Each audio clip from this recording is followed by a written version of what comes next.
mis jookseb jalga, jalg muutub tuimaks, suriseb. Selles videos ma näitan sulle, kuidas kodus istmiku valu leevendada, kasutades lihtsaid harjutusi.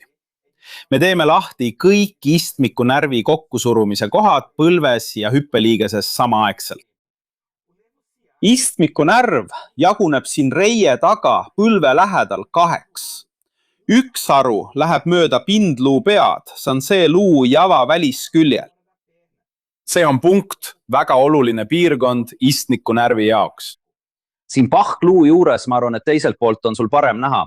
Siin pahkluu juures on istmiku närvi kaks haru.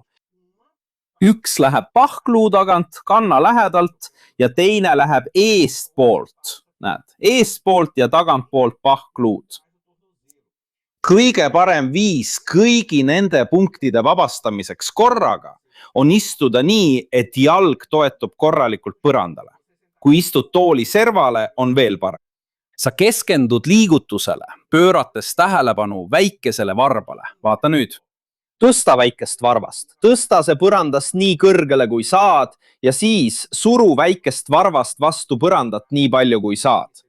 Näed, et pahkluu liigub, aga sinu fookus on väiksel varbaga. Sa teed seda liigutust rahulikult nii palju kui suudad, nii suure liigutusega kui võimalik, 30 sekundit kuni 1 minut.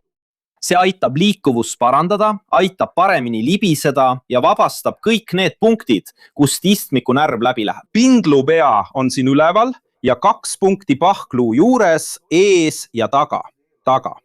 Tee seda 30 sekundit kuni 1 minut iga jalaga. Nii, sai veel parem. Näed,